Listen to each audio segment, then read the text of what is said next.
Welcome to எஸ்எஸ்பிகே channel. இன்றைக்கி நம்ம பார்க்க போகிறது எழுத படிக்க கற்றுக்கலாங்கிற கிளாஸில் நம்ம ஒவ்வொரு எழுத்தாக எப்படி படிக்கிறது அப்படின்னு கற்றுக்கிட்டு வரோம்.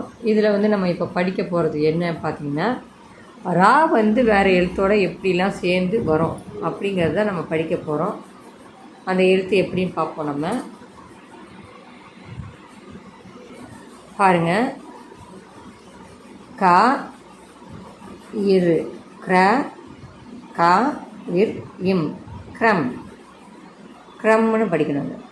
சரிங்களா? அடுத்தது இந்த கோட்டை நம்ம என்ன படிக்கிறோம், ரா அப்படின்னு படிக்கிறோம். ரா க்ர, இங்கே ர க்ர இம் க்ரம் அப்படின்னு வருது. இதில் பாருங்கள், இதுலேயும் ரா சவுண்டு. கா ர க்ரா இக்குன்னு படிக்கணும். இக்கு ரா, இக்கு ஃபஸ்ட்டு வரைக்கூடிய எழுத்தை இக்கு, அதாவது புள்ளி வச்ச எழுத்தை மாற்றிட்டு ராக்கு தொலைக்கால் போட்டு படிக்கணும். இதை காவு இக்குன்னு படிக்கணும். இந்த கோடு ரா, இந்த கோடு விட்டுருக்காங்க இல்லையா, இந்த கோடை எப்படி படிக்கணும்னா ரான்னு படிக்கணும். இக்கு ரா, இக்ரா இக்ரா இம் இக்ராம் கிராம் படிப்போம் இல்லையா. கிராம்னா கிராமம். அடுத்தது இங்கே பாருங்க, வா ர வ ர இஜ் பிரஜ், இவ்னு படிச்சுட்டு இவ் வ ர இஜ் பிரஜ் அப்படின்னு படிக்கணும். இதை ராவை ஃபஸ்ட்டு படிச்சுட்டு அப்புறம் ஜாவை படிக்கணும். அடுத்தது கா இர் இது கத்ரு கத்ரு அப்படின்னு படிக்கணும். கத்ரு, கா இது இரு கத்ரு. ரா இப்பு ரா, இப்புக்கு ஃபுல்லாக படிச்சுட்டு ராவை என்ன படிக்கணும், ஆ ரா அப்படின்னு படிக்கணும். இதை இப்புன்னு படிக்கணும். பாவை இப்புன்னு தான் படிக்கணும். இப்பு ரா ப்ரா, ப்ரா இன் ப்ரான். அடுத்தது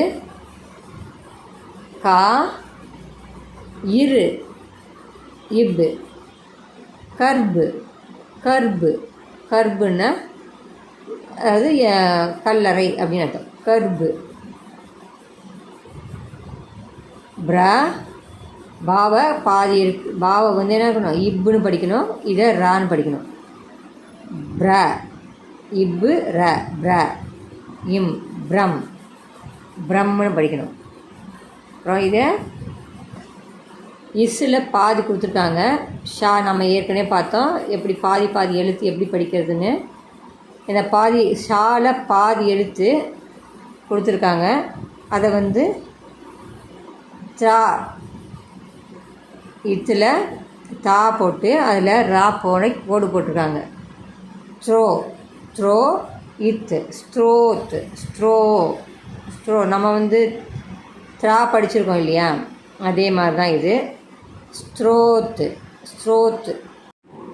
அடுத்தது ஹராஸ் ஹராஸ் இஹு ரா. இந்த மாதிரி இங்கே கோடு போட்டுருக்காங்க பாருங்கள். இந்த இதுக்கு இங்கே கோடு போட்டுருக்காங்க. இஹுன்னு படிக்கணும். ஹாவை இஹுன்னு படிச்சுட்டு ரா ஹராஸ் ஹராஸ். ஷாவை இஷ்ஷுன்னு படிக்கணும். லாஸ்ட் ஆகுதுலேயே அதை இஷ்ஷுன்னு படிக்கணும். ஹராஸ். மறுபடியும் ஒரு தடவை நம்ம படிக்கலாம்.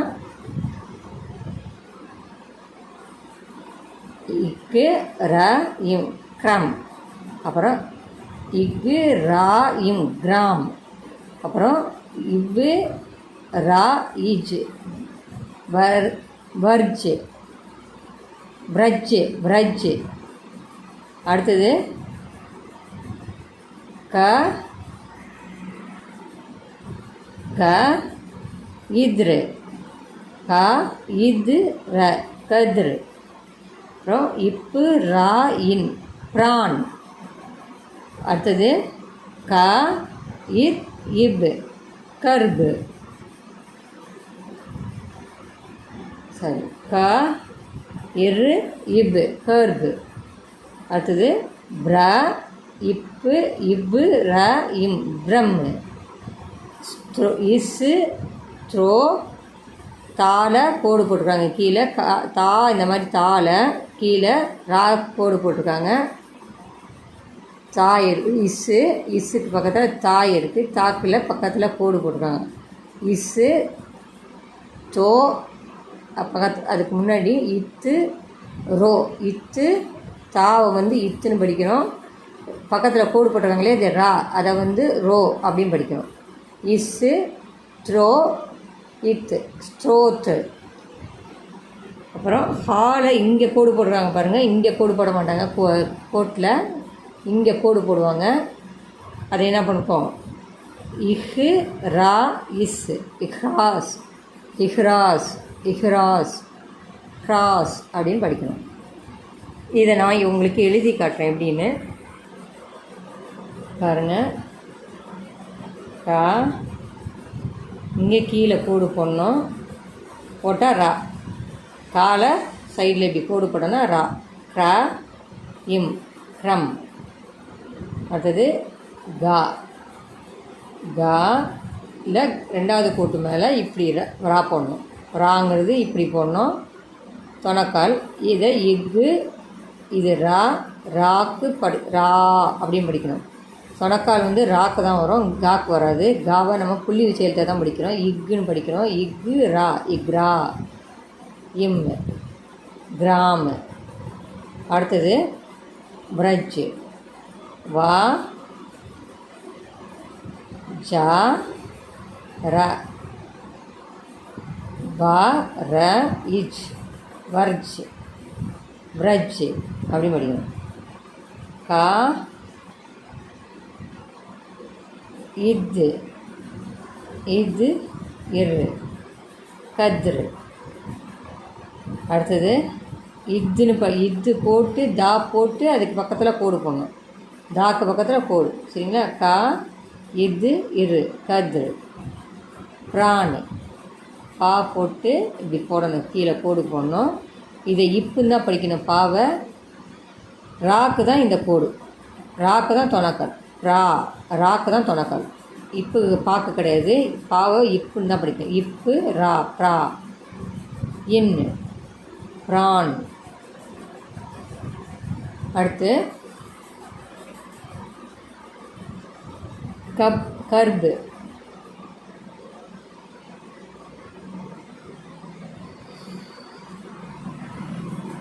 கா இப் இரு.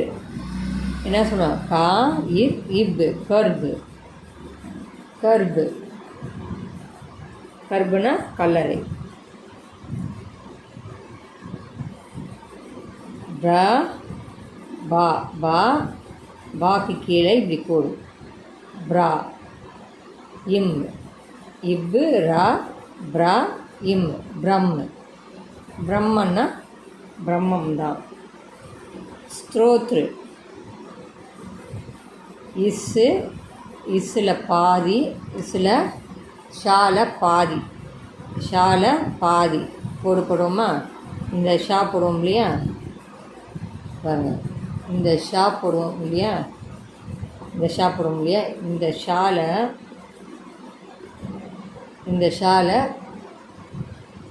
பாருங்கள். இந்த ஷா போடுவோம் இல்லையா? இந்த ஷாலை பாதி எழுத்து இஷ்ஷு. அதில் அதுக்கப்புறம் தா. தா நம்ம இப்படி போடுவோம். தா அதை இதோட ஒட்டி தா இப்படி போட்டு அது கூட ரா.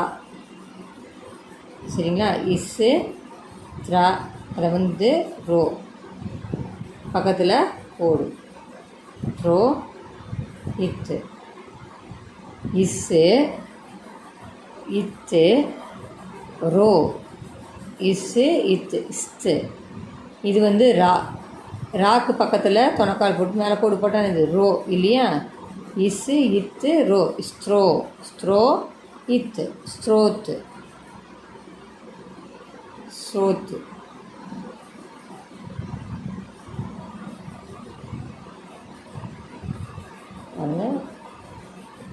இஸ்ஸு, இத்து, ரா, ரோ, இத்து, ஸ்ரோத்து. அப்புறம் ஹா, ஹா, ஹ்ராஸ். ஹ்ராஸ்க்கு வந்து பாருங்கள், ஹா போடுறோம். முதல்ல இந்த ஹா வந்து பாதி தான் போடணும். இப்படி போட்டு இதில் இதில் இந்த கோடு போட்டு பக்கத்தில் கோடு போட்டு பக்கத்தில் கோடு போட்டு இஷ்ஷு. ஹாக்கு வந்து இந்த பக்கம் வரும், இந்த மாதிரி கோடு வராது, இந்த பக்கம் ஒரு வளைவாக போடுவாங்க. அதை இக்கு, ரு, ஹிக்கு, ரா, இக்கு. இந்த கோடை வந்து ரான்னு படிக்கணும். ராக்கு தொணக்கால் இருக்குது. ரா, இக்கு, ரா, இஸ், இஹ்ராஸ், இஹ்ராஸ் அப்படின்னு படிக்கணும். இது உங்களுக்கு புரிஞ்சிருக்குன்னு நினைக்கிறேன். இன்னொரு விதமாக ரா இருக்குது, அதையும் நம்ம பார்த்துடலாம். இப்போது பாருங்கள், இப்போ வந்து நம்ம வந்து கீழே கோடு போட்டோம், கோடு போட்டு அதை ரான்னு படித்தோம். இப்போ வந்து பாருங்கள், இது வந்து மேலே கோடு போட்டிருக்காங்க பாருங்கள். மேலே இப்படி வளைவாக ஒரு கோடு போட்டிருக்காங்களே, இந்த கோடை வந்து நம்ம என்ன படிக்கிறோம், இரு அப்படின்னு படிக்கிறோம். மாக்கு தொணக்கால் போட்டிருக்காங்க. மா, இரு. இதை வந்து ஃபஸ்ட்டு படிச்சணும், இரு, அதுக்கப்புறம் இக்கு. மா, இர், இக்கு, மார்கு. இந்த மாதிரி வளைவாக கோடு போட்டால் அதை இருன்னு படிக்கணும். மா, இர், இக்கு, மார்கு. இது பாருங்கள், ச, ச, இரு, சா, சர்ச்சா. இந்த வளைவாக கோடு போட்டாங்கன்னா அதை இருன்னு படிக்கணும். சா, இர், சா, சர்ச்சா. மூ, இர், சா, மூர்ச்சா. மூ, இர், சா, மூர்ச்சா. அப்புறம் மீ, இர், ஜ, இர், நிர், மீ, இர், ஜ, இர். இதெல்லாம் நீங்கள் ப்ராக்டிஸ் பண்ணியிருப்பீங்கன்னு நினைக்கிறேன், இந்த லெட்டர்ஸ்லாம் எப்படி படிக்கிறதுன்னு. அப்போ தான் நம்ம வந்து ப்ராக்டிஸ் பண்ணியிருந்தால் தான் நம்ம இதை கூட்டி படிக்க முடியும் இல்லையா. நீ, இர், ஜ, இர், நிர்ஜர். வா, இர், இன், வர்ண. வா, இர், இன், வர்ண. அதுக்கப்புறம் பா, இர், தா, பர்தா. பா, இர், தா, பர்தா. நெக்ஸ்ட்டு நீ, இர், த, இன், நிர்தன். நீ, இர், த, இன், நிர்தன். நெக்ஸ்ட்டு ஆ, இர், ஈ, ஆர்ய, ஆர்ய. ஆ, இர், ஈ, ஆர்ய. நெக்ஸ்ட்டு இதை பாருங்கள், இது வந்து உங்களுக்கு புரியாத மாதிரி இருக்கும். நீ, இரு. இந்த பக்கம் சுழி சின்னதாக கொடுத்துருப்பாங்க, நம்மளுக்கு அந்த அளவுக்கு தெரியாமல் கரெக்டாக கவனிச்சிங்கன்னா தெரியும். இந்த பக்கம் சைடில் ஒரு சின்ன சுழி, அதுக்கப்புறம் தான் வே போட்டிருப்பாங்க. ஒரு சின்ன சுழி போட்டு வேவோ அந்த கோட்டோடு சேர்ந்தாப்புல இங்கே ஒரு சின்ன சுழி இருக்கும். நீ, இர், வே, இத், நிர்வேது. பராமர்ஷ். பா, ரா, மா, இர், இஷ். பராமர்ஷ். இந்த வேர்டெல்லாம் உங்களுக்கு எப்படி படிக்கிறதுன்னு தெரிஞ்சிருக்கும். இப்போது மேலே கோடு போட்டாக்கா இந்த பக்கம் கோடு போட்டோம்னா அதை என்ன பண்ணோம், கேங்கேச்சேன்னு படிக்கணும். இப்படி கோடு போட்டாங்கன்னா அதை வந்து இருன்னு படிக்கணும்.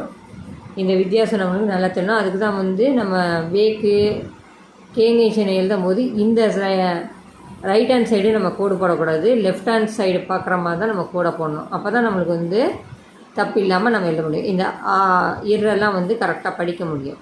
இந்த பக்கம் போட்டாக்கா என்னது படிக்கணும், இருன்னு படிக்கணும். சரிங்களா. இந்த இதில் இவ்வளோ தான். நெக்ஸ்ட்டு இதில் மேலே புள்ளி வச்சா எப்படி படிக்கிறது அப்படிங்கிறத நம்ம பார்க்கலாம். நான் உங்களுக்கு ஸ்போக்கன் ஹிந்தி கிளாஸும் நம்ம போட்டிருக்கேன், அதையும் நீங்கள் பார்த்து இது கூடவே கற்றுக்கிட்டு வந்தீங்கன்னா உங்களுக்கு ஈஸியாக இருக்கும்னு நினைக்கிறேன். நெக்ஸ்ட் வீடியோவில் நம்ம பார்க்கலாம். தன்யவாத்.